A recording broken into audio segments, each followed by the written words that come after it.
sessions, depending on their time zone. I recognize some very familiar names and many new ones. Welcome to each and every one of you. I have to admit it's taken a pandemic for us to realize the potential of virtual alumni events for the global community. So regardless of the outcome of the pandemic, I think this is something we should continue. My only concern, as I expressed to my colleagues, is that the social pages of the WITS review are going to look a bit odd in the next issue.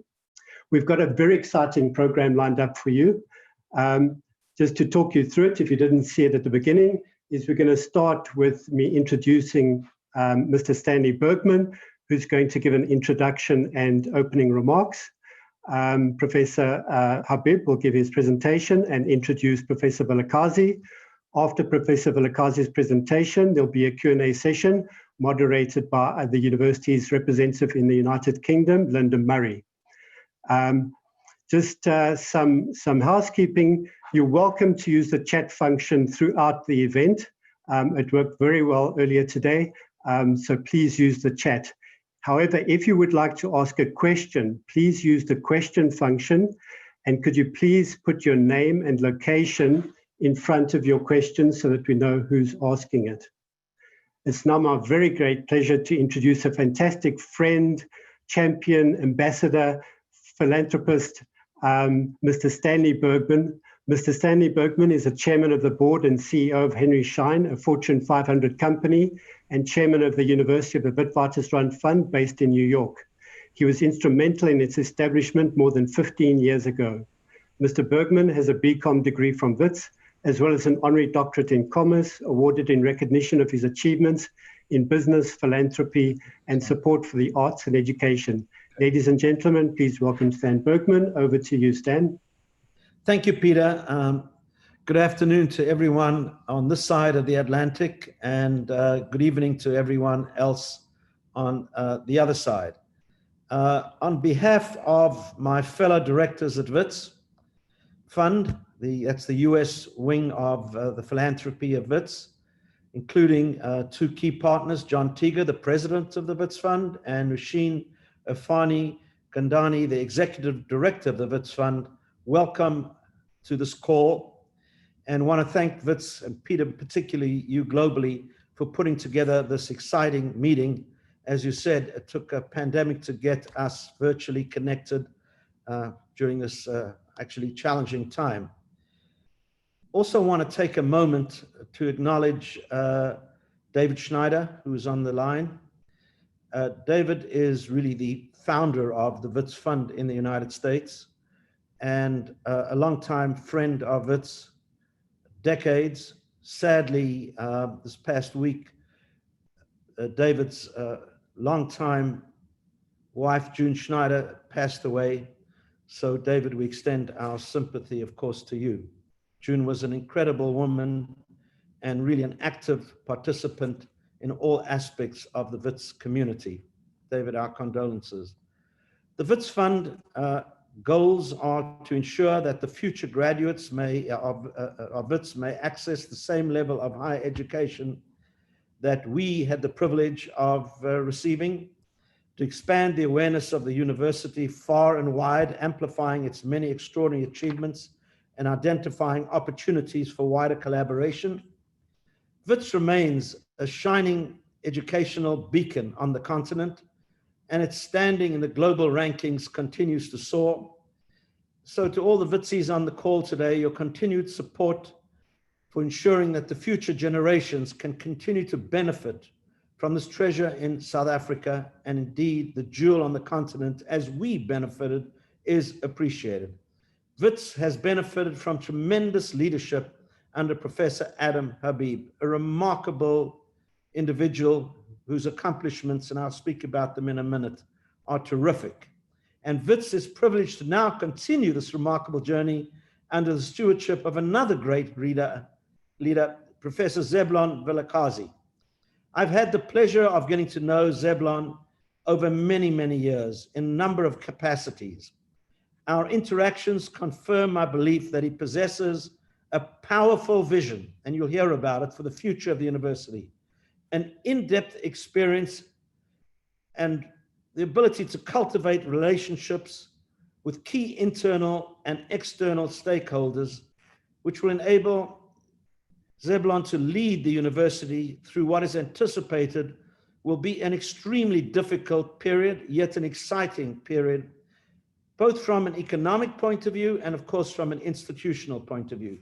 So as Zebulon continues to advance the university's presence throughout the world, I think you will get a very good feeling on Professor Vilakazi's capabilities when you hear of him a little later in this call. Zebulon possesses a bold, engaging, and relatable style that will serve him well in continuing to build WITS's reputation as a dynamic world-class institution. I expect you will enjoy interacting with Zebulon at any level, in any way in which you participate in the WITS community as he steps into this important role as Vice Chancellor and Principal of the University of Witwatersrand. Zebulon succeeds an amazing, as I said, leader, who I've also had the privilege, and many on the call, of course, of working closely with. I first met Adam Habib in 2013. There is no question that Professor Habib led WITS through an extremely challenging period for all of higher education in South Africa. Decline in public funding from higher education, coupled with a demand for students for no fee increases or actually free access to education. We in the WITS community are extremely and indeed deeply indebted to Professor Habib for the manner in which WITS, under Adam's leadership, handled these challenging situations by, of course, striving to maintain a continued and open dialogue with students, remarkable. Constantly seeking a path forward to establish safe and stable environment, very difficult, and seeking to find solutions, especially for the missing middle. And I hope Adam can address that, because what he did is extraordinary. Adam has built tremendous credibility amongst the entire WITS community. He built an amazing team at WITS at the same time. I can tell you one thing, when Adam promises to do something, he does it, regardless of the complexity, regardless of the challenges that may emerge. Adam ensures that WITS delivers every time, and that has made all the difference in successfully navigating this most challenging period that Adam was the Vice Chancellor. Adam was steadfastly determined to increase the global visibility and influence of WITS, and successfully elevated the standing of this great university in just 6 short years. Adam has been active and enthusiastic participant in innovative strategic partnerships around the world to advance the public good of South Africa, of the continent, indeed the world, and understands the important role that WITS should play in benefiting society in South Africa, across the continent and around the world. So Adam, thank you. We wish you all the best in your new role. Also, going to be an exciting opportunity for you to leave a further footprint on the world. So Adam, thank you for your courageous leadership, hard work, as you guided WITS through this challenging period and now guide Zebulon into his new role. Please, Adam, thank you. So thank you very much, Stanley. Those are very kind words. Thank you. You've been very generous with your introduction. I do want to say, can you hear me?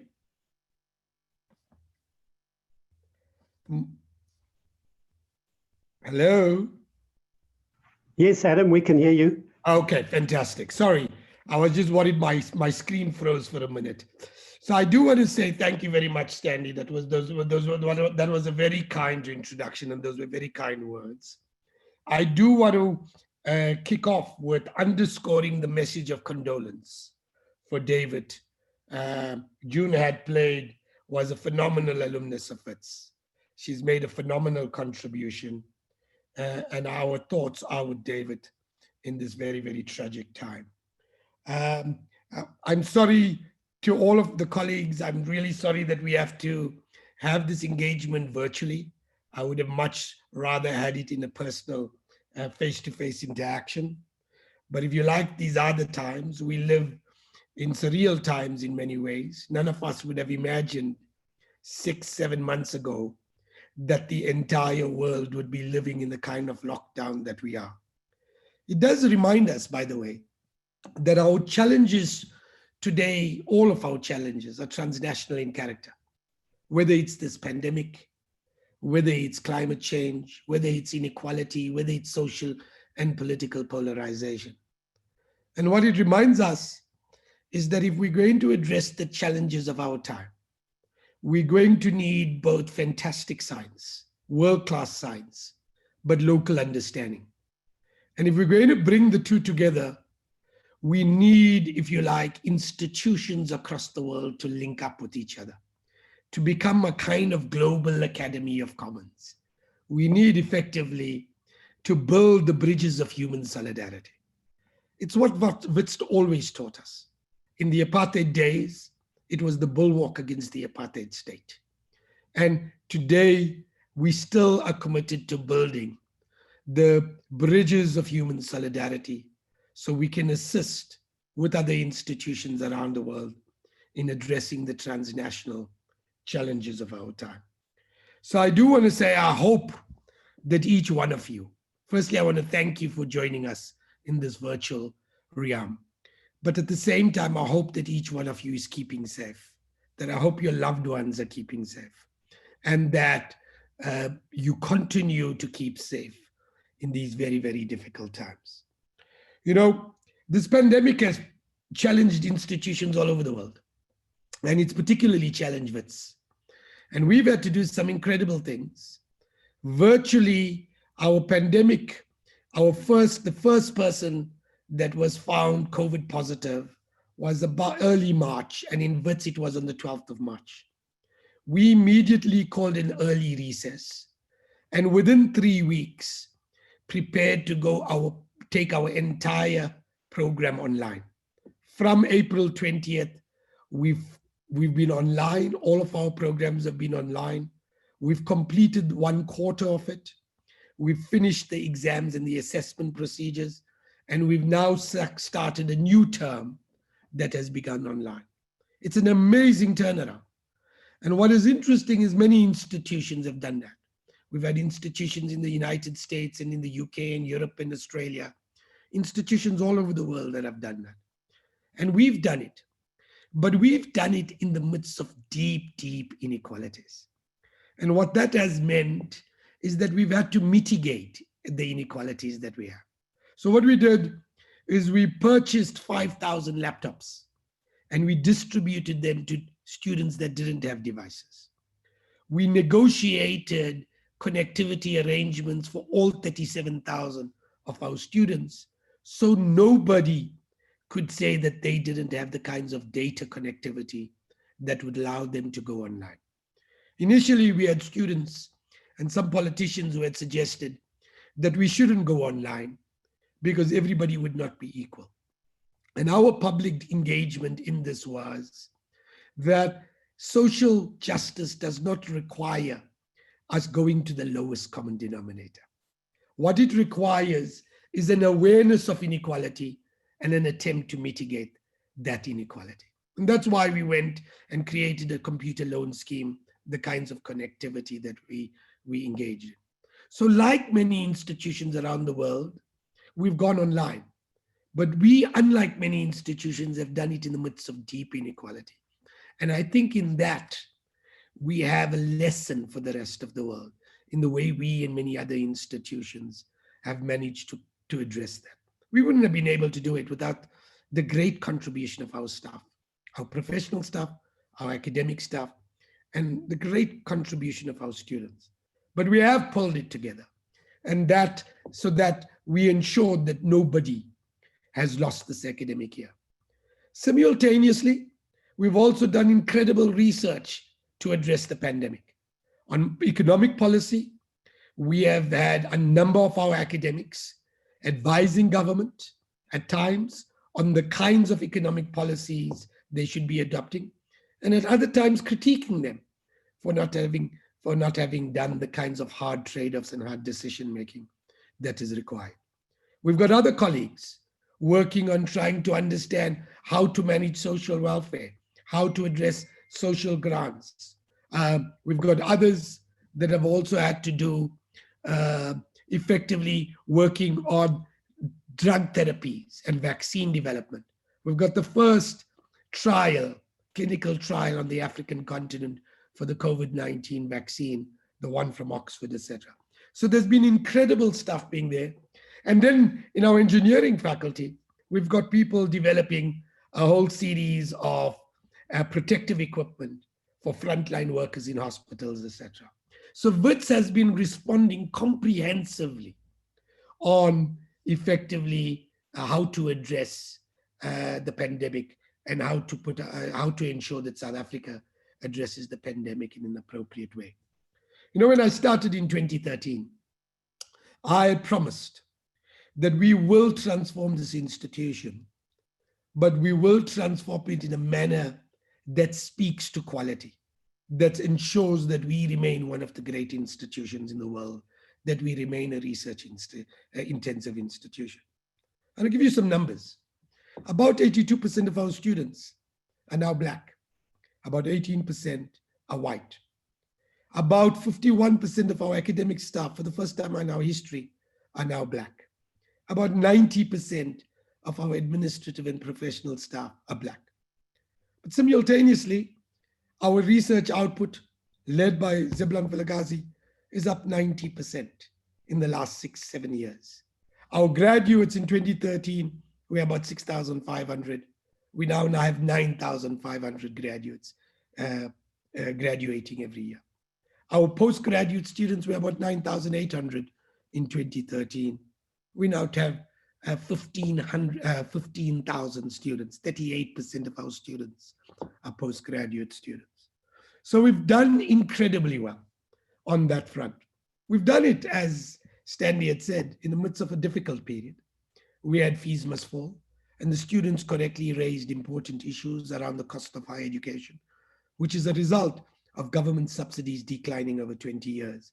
And to maintain quality, we've had to increase fees. We've engaged them. We've tried to find solutions to them. And we are continuing to find solutions to them. What we are doing is launching a Centenary Campaign. We have done well in the first 2 years, and we've got a number of years to complete. In 2022, we will be 100 years old. Zeblon is going to lead us in that Centenary Campaign in the last 3 years. And what is important to remember in this period is that that Centenary Campaign is meant to draw resources like institutions in the United States have into a student endowment, so we can subsidize or fund missing middle students to come and learn at WITS University, to come and participate in the ideas and create the kinds of professionals that allow us to change our world. See, this is the great thing about WITS. We trained a whole range of you, and you have gone forth and transformed professions, transformed your disciplines, transformed the world in multiple ways. And we want to ensure that future students at WITS do so as well. Because it's important that we start addressing the transnational challenges of our time. Because if we don't, we will not survive as a human species. And it's important that WITS works together with universities in the US, in the UK, and Europe and Australia and Africa and China and elsewhere in the world to build a global academy of commons so that we begin to address the transnational challenges of our time. And I think that there cannot be a better person than Zeblon Vilagazi to lead us. He's a fantastic researcher. 2 years ago, 3 years ago, he was one of WITS's most highly cited academics. He's got a PhD in physics. He studied in CERN. He speaks multiple languages. He was the director of Itemba Labs. He's got incredible managerial experience, but he's got academic pedigree. And that's the kind of individual that we've always wanted to lead at WITS. So I'm proud that actually my successor is Zeblon Vilagazi. He came from the streets of Katlehong, as he often reminds me. But he went on to excel academically. And he's, if you like, a symbolic of expression of how we can transform But while we transform, we also appoint people with capability. He represents both of those elements, the coming together. And that's how we will transform our world. So I do want to say, I want to introduce you and hand over to Zebulon Vilagazi, the new Vice Chancellor of WITS from 2021. I must say, Stanley, I think he's a much dapper dresser than you and I. And that's going to take, he's going to improve on that front in a much more grander way. Thank you very much. The floor is yours, Zebulon. Thank you, Adam. For the last 7 years, we've worked together. I've never heard you say such flattering things about me. Maybe that's your parting shot. And I will take that with a pinch of salt. So I never spoil a good story with facts. Good evening. I thank you very much to my friend Stanley Bergman and to Marian again for your generosity. And again, I'd like to also send my condolences to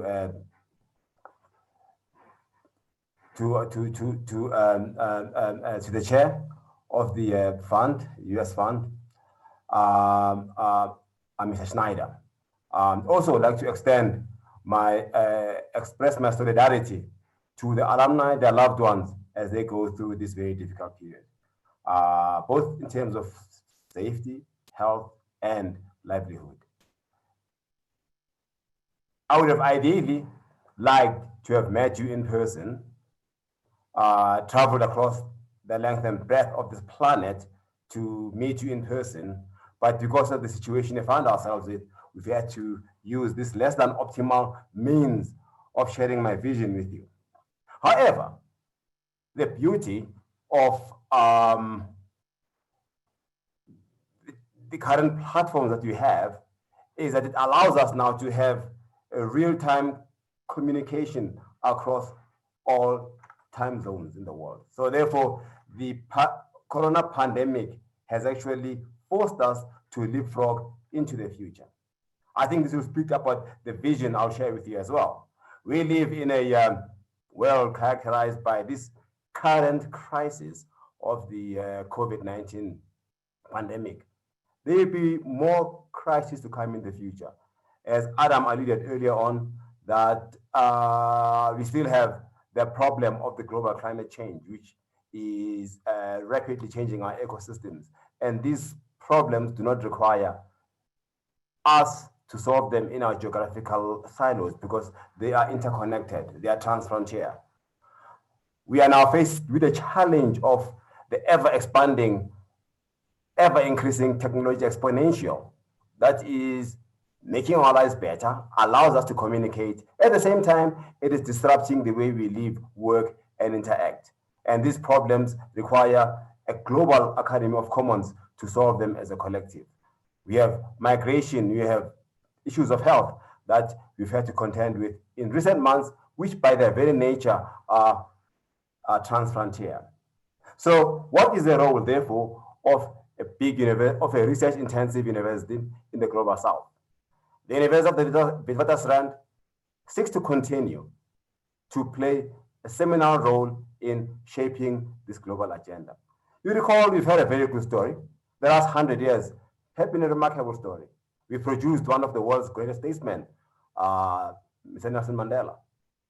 We went on to do pioneering works in deep-level mining engineering. In actual fact, this university was at the heart of South Africa's entry into the industrial age with the discovery of gold mines in the Reef area. The university made great advances in social sciences, made great advances in educating the next generation of leaders in both business and the public sphere. So this story continues. We enter the age of this great accelerator driven by these advances in technology. And WITS must be central in driving that. Our graduates must be leading in spawning new technologies that speak to the realities of us being located on the African continent, yet being globally connected to the world community and contribute towards solving these transcendental problems that affect us all. Having said that, I'd just like to say a little bit about myself that Adam mentioned, that yes, I'm a physicist. I will not have the same, shall I call it, lacociousness of my boss, Adam. But I think what I can add as the next dimension to this growth that Adam has shaped with his team over the last 7 years, as you've noticed that our research output of over the last 7 years has grown almost at an exponential level. And the next stage is for us to leapfrog into the innovation age. If you use your mind's eye and picture WITS along Jordison Street, I know some of you were there many years ago, towards the railway lines where the Braamfontein station used to be, still is. This is a space that WITS seeks to convert into a hub of digital innovation.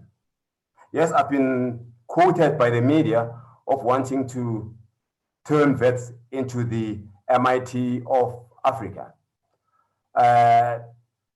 Maybe there was a bit of misinterpretation of that, but actually what I meant to say, and I'm correct in a way, that WITS and a university of the Global South must also play its role in contributing to not only knowledge generation through our research, not in shaping public discourse through our public political discussions on how the state of the world is, but also through innovation, creating and spawning and responding appropriately to our local challenges in South Africa and by extension, the African continent. This university is located in what is Africa's most dynamic, cosmopolitan, and energetic city. We sit in Braamfontein with about 50,000 young people. Some are WITS students, some are not. We produce great innovations. Last year, one of our graduates was in Time magazine top 100 innovations of the year 2019. So the potential is there. We will partner with the city of Johannesburg, with the province, and with national government, and we will partner with both the private and the public sector in all spheres to ensure that they help us in creating around the space what I would call the cordon sanitaire for us to have this big technological hub that is based largely, that's where I was maybe quoted, on the space next to MIT, Kendall, which in the 1970s was derelict.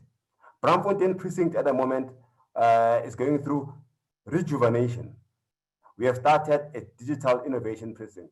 We need to scale it up to the level that will allow us to have a precinct that is similar to that. We want our graduates not to become job seekers, but to become job creators.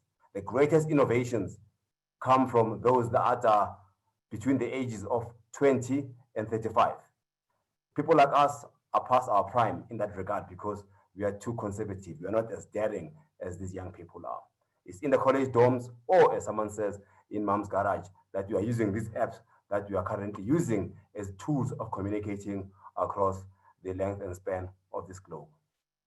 So we need to change the face of innovation to speak of the modern reality of the diversity of the 21st century, that in this continent, in this city, we can have the university, and WITS has the potential to do it. It has what Africa has at its disposal, that youth dividend. We should ensure that we don't turn this youth dividend into the youth disaster. So therefore, we have young people full of energy, full of creativity. We have faculty and alumni. Can proudly say that we have alumni at this university that are second to none in the Global South and among the most leading, powerful, dynamic alumni in the world. And we look forward to interacting with you, helping us, advising us, telling us where we go wrong, but most importantly, interacting us and helping us as we take this university towards the 21st century, as the university that will endure beyond our offices and endure not only for the next 100 years, but for the next 1,000 years. So the importance of the Centenary Campaign is in helping us drive this agenda. The support of alumni will be very, very crucial in helping us realize these goals. Yes, you set upon goals that in a way seem impossible. As Madiba once said, it seems impossible until it's done. We set sail to ensure that the University of the Witwatersrand will shape the narrative, will contribute towards changing the trajectory of this country and by extension, the continent, and contribute towards creating a world that can solve problems, not from the position of global asymmetry, from the position of Africa contributing meaningfully to solving some of these great problems that we face as a continent, as a world. So with those few words, I'd like to thank you again. Thank you, members of the WITS community, friends of the university. This is a great institution. It's a national, continental, and a global treasure that in the next 5 years of my stewardship and beyond, will certainly build on the great and inspiring leadership of Professor Habib into the, using my language of physics, the next orbit, where we stage into the next orbit and lead this continent into the innovation age. And I look forward to interacting with you in the future under better times when you can meet in your cities and connect. In closing, I'd like to share with my alumni that actually last year, we had a very fantastic year in terms of rugby because apparently for the class of 1967, WITS won, beat the University of Pretoria for the first time since 1967 when we had this team of Alan Mentor, Verf Rosenberg,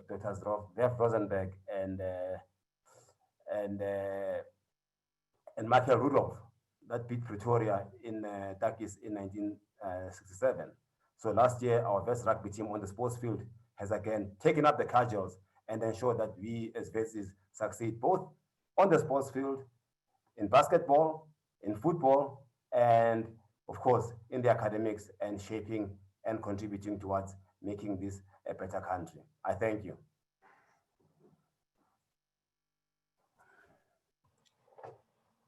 Thank you very much, Professor Vilakazi. It's now the Q&A time, and I'd like both Professor Adam Habib and Professor Vilakazi to help answer the questions that we've been receiving. The first two questions I'd like to pose, there are actually several questions about WITS's rankings. The first two were from Vlad Vlasiu. What is WITS's grade in the world as an institution? And from Babili Philip Maisela, is improving WITS's international ranking high on your priority list? Adam or Zeblon, would you like to answer those? Adam?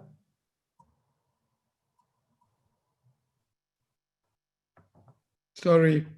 Zeb, you can take it if you like it, then I'll come in to support you, or you happy if I'm happy to go forward. Can you go on and take this one first? I'll come for the next. I'm just okay. Getting my So colleagues, on this, we have been committed to having to advancing, if you like, the stature of WITS, the academic stature of WITS for many years now. And partly one of the reasons why we've done this is because it seems to us that if we're going to, if we do see the world as being confronted by transnational challenges, then what you're going to need is an alliance of great institutions around the world doing both great science, world-class science, but also having local contextual understanding. It's good technology and it's effectively good local understanding that will allow us to address the global challenges of the time.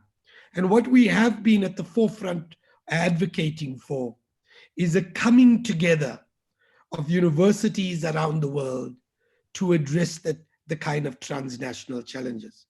That's in part why we put so much of energy around research, around postgraduate studies, around putting together developing a new cohort of professionals that can compete and operate effectively in Johannesburg or Addis Ababa or Nairobi or Mumbai or London or New York. It's to ensure that we both are responsive to the local and the global simultaneously. And in a sense, who has led that is Zebulon has led that initiative, both in the research and the postgraduate side. And by leading that, what he's also ensured is that our rankings have increased quite significantly. So the two most significant rankings that we've been tracking for a long while are, in a sense, the Shanghai rankings and the Times Higher Education. And both of them we've improved quite significantly as a result of both research, our research productivity, the amount of international grants we get, the amount of international students and staff we have, and the kind of global orientation of the institution as a whole. And I think that that's exactly what will continue in the coming years. It is worthwhile saying that a fair degree of the rankings operate on perceptions. And sometimes perceptions are slightly behind the actual hard data. But I think that you will see us improve increasingly over the coming years. And that is something that we are committed to doing. Thank you, Adam. Just to pick up on rankings, that we focus on performance, and rankings happen to they just indicate that. Don't forget that universities have been around for more than 1,000 years. Of course, they've morphed and changed over the years. So rankings only came about 10, 15 years ago. And you cannot reduce something as complex and as multidimensional as a university to just one single number, whether you feel you're in, you are number 30, 40, 120, 300, whatever. There are many variables and numbers that enter into that formula. So therefore, whilst obviously I believe that rankings are important as an indicator, but rankings are but one of the many indicators of the excellence of the university, notwithstanding the fact that as the university we've done exceptionally well. In actual fact, in the most research-focused ranking, which is the Shanghai, we are now in the cusp of being in the top 200 in the world. There are like 26,000 universities, more or less, in the world. So therefore, that places WITS among the top 1% of all global universities in the world, and obviously leading in Africa and the Southern Hemisphere. Thank you very much. Professor Vilakazi, would you like to answer the question about the number of research chairs at the university? Yes, top of the head, the number of research chairs, of course, fluctuates because people sometimes retire, is about 26, 27. Thank you. We have a question from Judith Dlamini Miti, who says, what programs are in place to contribute to the fourth industrial revolution? All right.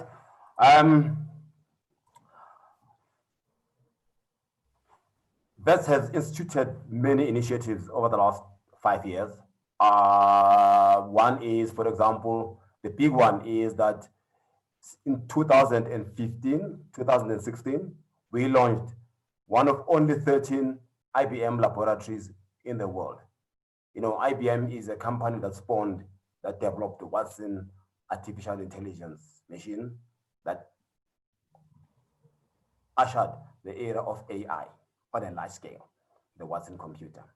And we are one of only 13 and one of only three in the Southern Hemisphere that have that. And these labs are located in top universities across the world, in Frankfurt, next to Columbia University in New York, in Tokyo, next to Tokyo University, and in Melbourne as well. So among others. So that actually meant that WITS is at the cutting edge of that era of that space of quantum of artificial intelligence. And in 2019, we became the first African partner in, again, the IBM quantum computing network, right? And that actually means that for the first time in many years, an African institution is right at the frontier, not at the backwash of the waves of this rapidly evolving tech evolutions. I think this is just one example of the kind of activities we've put in place and have embarked upon to ensure that WITS is leading the continent in the fourth industrial age. And the other example is that we've developed incredibly powerful multidisciplinary programs in digital arts, in data sciences, and in precision medicine. We are partnering, for example, with one of the leading universities in the era of precision medicine, which is Vanderbilt University in Tennessee, on medical bioinformatics. And to this end, you will see developments in how WITS and Vanderbilt and other partners are moving towards that direction. We are in partnership with MIT because I believe that this cannot be done in isolation. You need global partners. I was part of the group that led WITS' participation in the MIT WITS Global Startup Program to also ensure that we stay ahead of the curve in the global innovation in the digital space. Thank you very much. Professor Habib, this is a question for you from Marianne Arlo. Professor Habib referred to the lowest common denominator in contrast to him advocating addressing the inequalities in South African society. Do I understand him to mean that by constantly going to the lowest denominator, this only dumbs down our challenges in South Africa to junk status? So, you know, what I want to be able to say is the following. If we are going to succeed as an institution, we both have to be a transformed institution and a world-class institution. Those are not mutually exclusive. You can transform an institution, yet at the same time ensure that you enhance its teaching, you enhance its graduates, you enhance its research, you enhance its innovation. And there are some who see transformation as a replacement of quality. They see that because we're an institution in the African continent, we shouldn't offer cutting edge teaching and research capacities. And that's what I was challenging. So in South Africa, when the online education, when the pandemic hit us and we had to close, there was a number of politicians who said, we shouldn't have online like was playing out in the UK and the US and Europe and in China and in many parts of the world. What they said is that some people who are poor will not have devices. Some people who are poor will not have access to connectivity. And therefore, if everybody cannot be online, nobody should. Our response was that actually that's not how social justice should operate. Social justice requires us to understand our context. It requires of us to understand the inequality and then saying we will make an effort to address the inequality, not stopping the world-class education. And so what we did is we said we will proceed like other institutions around the world online. But unlike them, we will make sure that those who cannot participate will be lent a helping hand. And we distributed devices, we enabled connectivity. So what we're saying is when I mean lowest common denominator, I'm not suggesting in any way we're going to dumb down. In fact, I'm suggesting the direct opposite, that we are going to be world-class. But in being world-class, we're not going to ignore the deep inequalities in our context. We're not going to ignore the social conditions for the poorest amongst us. What we will do is acknowledge the challenge and mitigate the consequences, assist them in whichever ways we can to ensure that they can participate in a world-class institution. Linda, I do want to address 2 or 3 other things that have popped up on the chat line. The one was the issue of the Centenary Campaign. The Centenary Campaign really, what we are targeting at doing is addressing 3 sets of resources. The first set of resources is in what we call a student endowment.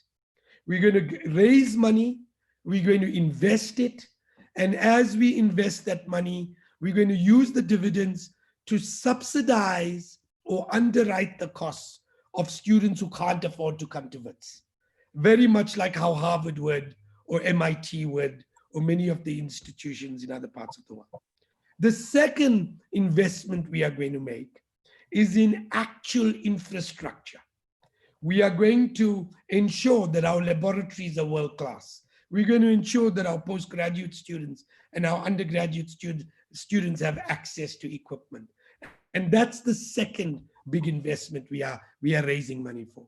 And then the third is for new areas. So how do we ensure that we produce world-class knowledge and training in how to address pandemics, in how to produce vaccines? How do we ensure that we produce world-class engineers on creating new solar technologies and new wind technologies? So new programs, and we've just launched a recent one where we brought our humanities students and our engineering students together to look and reimagine how to do gaming. So basically, we teach people about how to make games, but in the process, they've learned to make games that have a social justice message. And in that process, we begin to communicate our stories through new gaming programs, etc. And so that's what the Centenary Campaign is directed at. And that's what we wanted to suggest. Finally, there was a question on global partnerships.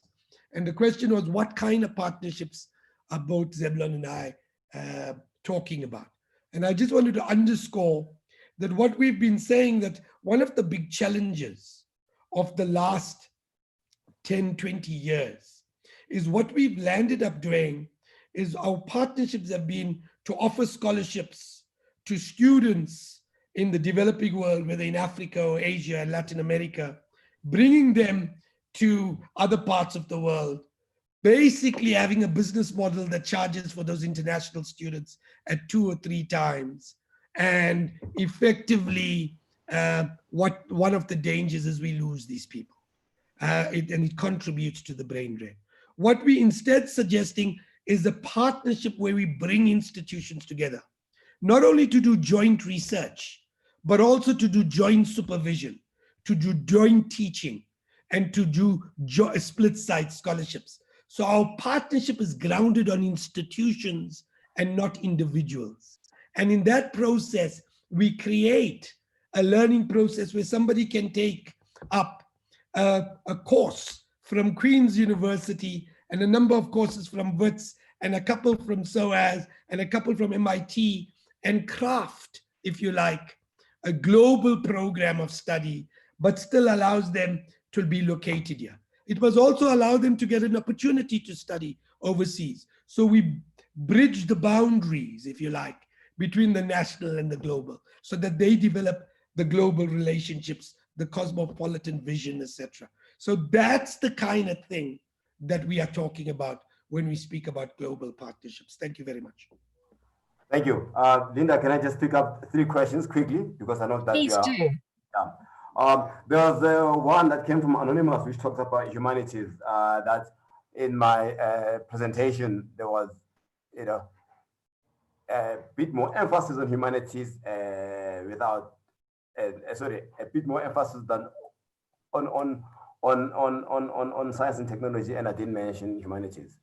The quick answer to that is I did allude to the 4th industrial revolution. And I think one of the key things that come with these new technological disruptions is that actually some of these changes taking place require not only just technical skills, because a robot can code sometimes as fast as you and I can do, but they cannot be creative. The creative set of skills that we need for the new economy require fundamental grounding in the humanities and the creative arts as well. So I think if I didn't mention that, I'll make a specific mention of it. And as Adam mentioned previously, that we have a program that fuses both engineering and the arts, where you have the creative ability of the creatives and the engineering skills to merge graduates that will actually be able to cross all the traditional, almost archaic historical boundaries. On the, there's a question that came from Andy Serfontaine from Berlin regarding funding. Yes, in the post-COVID environment, the world economies have been devastated by this COVID challenge, and more so in South Africa, with all the financial pressures, the subprime, the downgrade, and of course the COVID exponential, which have not yet flattened. And that will present challenges in the next 2-3 years. So I take over at a moment when the university faces its greatest challenge in terms of where the resources will come from. The state will prioritize. It will not fund an elite university like this on the scale that it ought to. So the answer to that is we need to be more efficient with our management, with our governance system, with our processes. And online education, by the way, allows for that efficiency because we are able now, as we go forward, to merge both online and classroom teaching, where a lot of operational expenses that in the past you incurred and you took for granted have now been reduced. And second, last year, some of our researchers, I'm talking about innovation here, came with a TB drug. That was a pure research question that they wanted to answer. But what actually happened was that they spawned a company that is profit-making. The more of those that we spawn and create, the higher our chances of future sustainability. And third, we need to work on ensuring that we partner with the private sector, we partner with people of goodwill across the world to ensure that we build third stream income resources that will complement the diminishing state support. And Mr. Mkhunu asked about student politics. I knew that was going to come and it was directed at me. This one is simple to answer. You know, I'll start with a quotation from one famous writer called Mark Twain, who said, when I was 14, I thought my father was not a very bright man, but when I turned 22, I realized how much he had learned over the last 8 years. The reason why I'm using this quote from Mark Twain as a response is that, yes, young people enter university at the age of 18 and they leave at the age of 22, more or less. That's a period, of course, great growth spurts. That's a period where they challenge society, as they should. The university is that privileged space that gives them what I would call a big sandpit upon which they can experiment with new ideas. They come to varsity from, in our country, from sometimes monolinguistic schools, mono-ethnic schools, and they come to university where they meet people of different religions, different backgrounds, and they get forced and challenged, and they challenge and question the conventional wisdom that they receive from home, which is good. And that spawns new forms of active political growth in that process. And that is healthy. There's nothing wrong with that at all. I mean, it's part of society investing in its future leaders to experiment with ideas. However, that sandpit that you create as administrators must be within boundaries. That yes, there will be contestation of pushing of ideas, but there must be also an element of definition of where the boundaries are. The boundaries can be pushed either way, but student activism is very important. WITS has been in its history a university that has been characterized by student activism. And as I mentioned, student activism within a relatively wide sandpit of intellectual exploration, but within certain bounds that are acceptable to all on campus. Thank you very much. We have a cluster of questions. about schooling and how that leads to university study at WITS. Tommy Beloy asks what we're going to do about the havoc that COVID-19 is creating with the grade 12 class of 2020.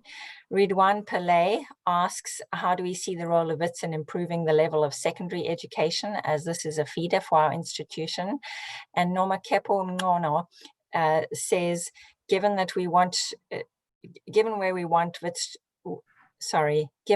we want to go as WITS, how do we plan on bridging the gap in using research to solve South African and African challenges? And do we have a plan to integrate with the Innovation Hub with the school system to assist in enabling, enduring, and ensuring readiness of scholars? Yeah, in terms of integration between research and teaching, I mean, that was that was in my presentation that I gave to the community when I applied for the position, is that actually the silo between research and teaching in a university like WITS must be broken. That there must be a seamless link between new questions that come out from the laboratories and how they infuse themselves into the curriculum as the curriculum evolves, especially in this period where changes are taking place socially and technologically at a rapid pace. So that overlap between research and teaching is part of the next drive where the university seeks to push towards that direction. Adam will pick up other questions because they're more historical in terms of how we address some of the secondary school matters in school in the secondary system. One has to be realistic about the limitations of a university. The university cannot substitute for the Department of Basic Education. I think there is a department that ensures that there's right quality. We can help where we can, but we can advise. We have got scholars and thinkers in the School of Education that are primarily involved with the pedagogy of early childhood learning at senior schools level. And the role we can play is to educate teachers that are able to prepare graduate students for the university environment or the world of work. So we cannot, with our limited resources, play a role in shaping the national policy of education at an implementation level. It can only be at the level of advice and also pedagogical level. Adam? Thank you, Zebzad. Let me just quickly say a couple of things in support of what you've said. The first is, by the way, in our immediate challenge on how we assist grade 12s to operate on surviving the challenges of COVID-19, what we've had to do is we have something called a targeting talent program. Targeting talent basically for many years brings grades 10s, 11s, and 12s, about 1,000 students from rural schools to WITS, where we provide them with basically academic tutorials and acclimatization of understanding of how it is to work and study at a university. We give them career advice, and we provide them with other kinds of support, both outside the classroom, but internal to the classroom as well. And with COVID-19, what we've done is taken that program online. So many of these students, we've distributed computers to them, and we've actually continued to teach them around mathematics, physics, many of the other courses, so that we're providing them with support. Now, obviously, we're doing that for 1,000. We take about 5,000 students every year into year one. And in a sense, we're doing 20% of that is already being provided with some kind of support or the other. We should do more, but clearly that's the first thing that we are doing. Second, in support of education, obviously we have an education faculty, and that there is provision of support that is happening there, and we will continue to provide support, train teachers to make sure that they are appropriately qualified to be able to address the challenges of South African education. The third and final thing I do wanted to say is what Zebulon said. However good we are as an institution, WITS cannot compensate for government failures or failures in broader society. We're in no position to resolve the inequality divides in our country. That has to emerge through government policy, and through the interventions of other institutions as well. And so in a sense, our third and final intervention is to hold government accountable. We make this point. We demonstrate how there needs to be public policy that addresses inequality. And most importantly, what we do is we show that you can build a public institution that is both world-class and that is transforming. We're saying that the exemplar doesn't have to be the collapse of ESCOM or the collapse of Transnet or the collapse of SABC and SAA. Here's a public institution that's world-class, yet improves on graduate employability. 94% of our students, by the way, get jobs within 6 months of entering the job market. Here's an example of graduate employability, of research, of more graduates coming out, of a financially sustainable institution, of a transformed institution. Here's a world-class institution in play, very much like how you would get in the UK and the US.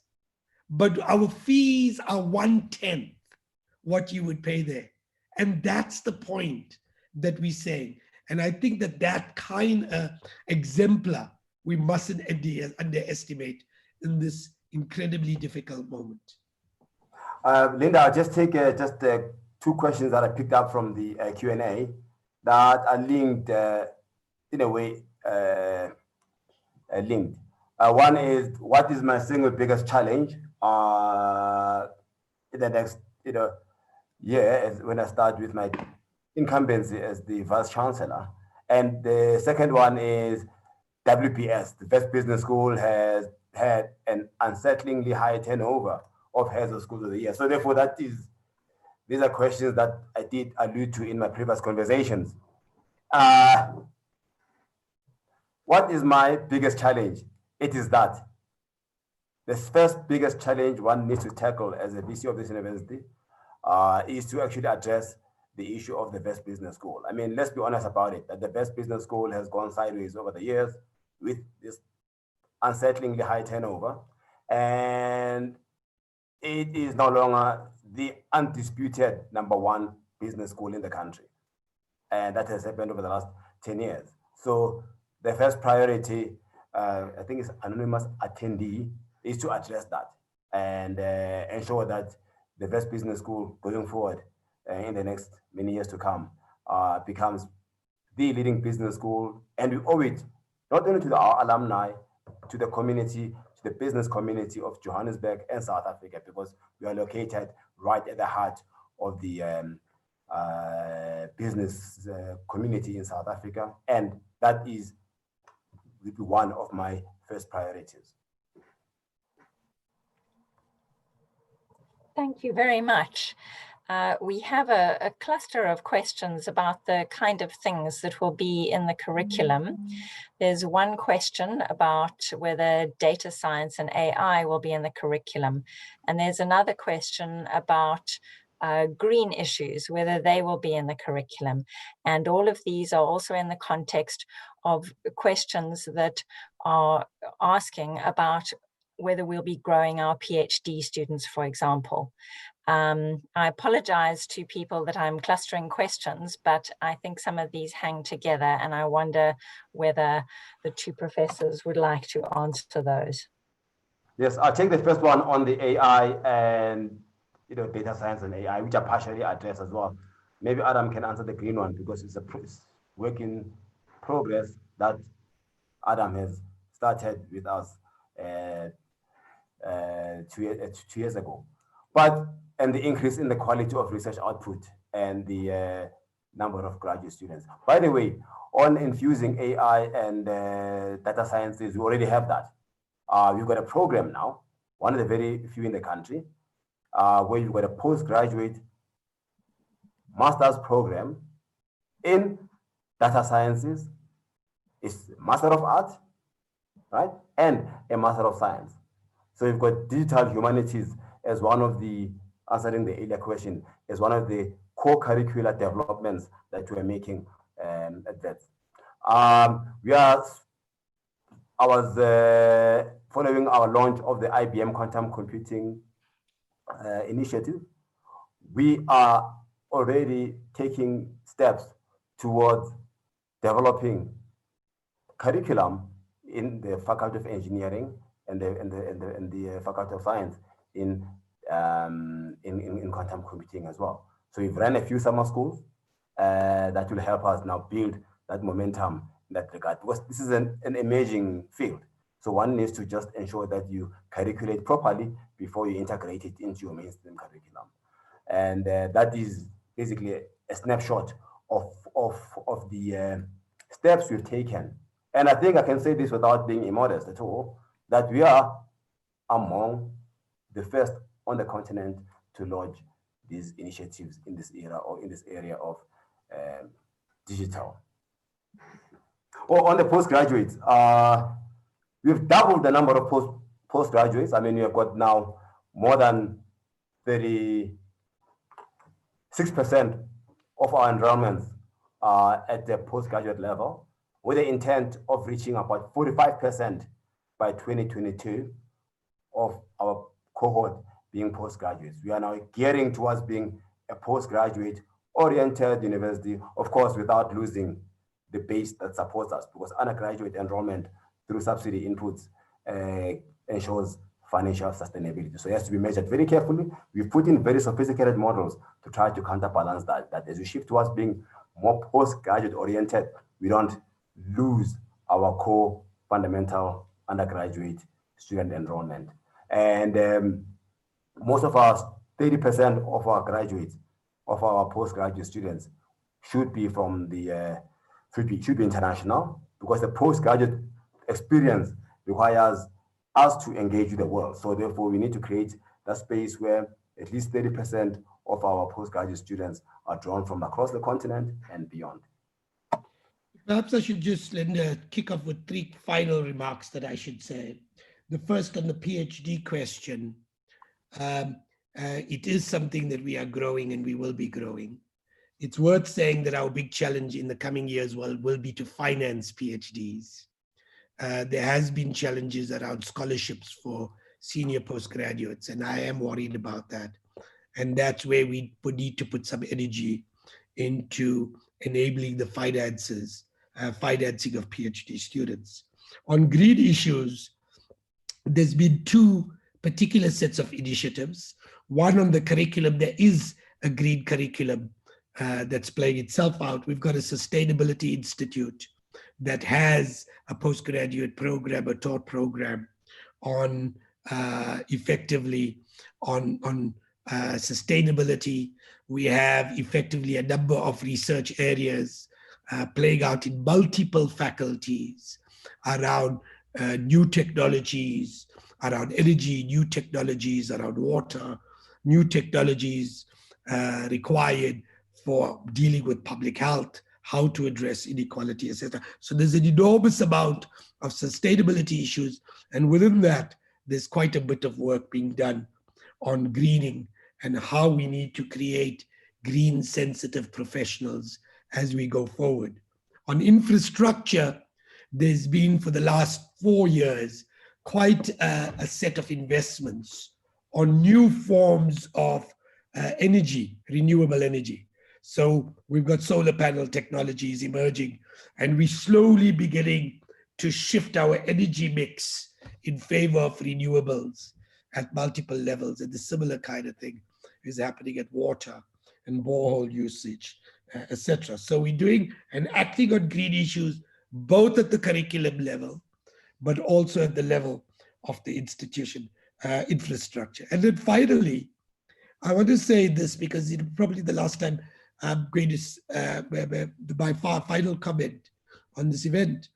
I want to say, I've had an incredible 7 years, and there's been some difficult years. And I frankly would never have managed that without the incredible support of alumni, without the incredible support of many alumni from many parts of the world.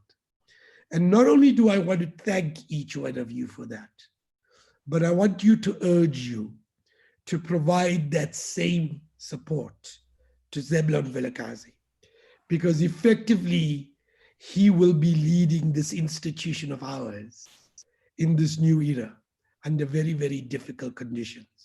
And he can only succeed in the support he gets from every one of us. So as I'm supporting him, and as Stanley and others are supporting him, I urge every one of you to provide the kinds of support to Zebulon that you've provided me.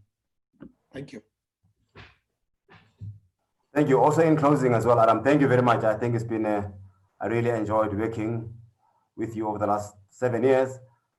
Some of the most difficult, challenging, yet exciting times. We've crossed a few swords like all professionals do, and in a very healthy way. But I've had grown to having enormous respect for your energy, your wisdom, your vision, your dynamism as you've taken the university to this level. And I'm looking forward to staging to the next level based on the great and excellent achievements you've realized over the last 7 years. And there was a question that was asked for you, Adam, that says, where to now? But you'll answer that. But I'd like to also thank members of the WITS Alumni Society within the university and also outside, and friends of the university who necessarily do not study here, but have got a great humanistic, patriotic urge to see this university thrive for the betterment of society. And I look forward to seeing you in person post this COVID situation. And also like to congratulate Peter Ma and team for really staging what I think reflects the excellence of the university. Staging a real-time across the time zones, hemispheres, alumni meet and greet. And I'd like to thank you. Thank you both for those comments. And to our alumni who posed questions that haven't been answered, sorry, we have run out of time, but Peter Ma and the rest of us will do our best to respond to your questions offline afterwards. I would now like to hand over to my USA colleague, Nushin Afani Gadimi, who will give a vote of thanks. Thank you very much.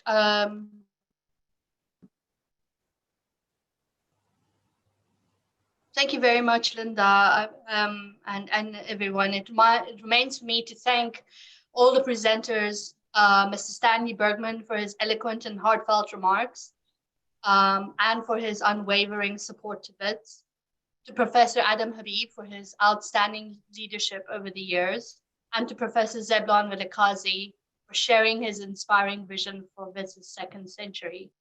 And to thank you all, the global WITS alumni, for your participation and attendance and your enthusiastic discussions over the chat and all your well wishes. We were trying to keep up and type back answers to you, but please know that all your wonderful comments, and I think the most typed comment is proud to be a WITSy, and I think that's true of all of us. Thank you so much for being here. We want to be connected with you as alumni, especially as we approach our centenary in 2022. We want to be in touch with you. Please use our email addresses are going to come up on a slide. Feel free to write to us and connect with us. We always love to hear from you. Thank you, and have a good day. Thank you. Thank you.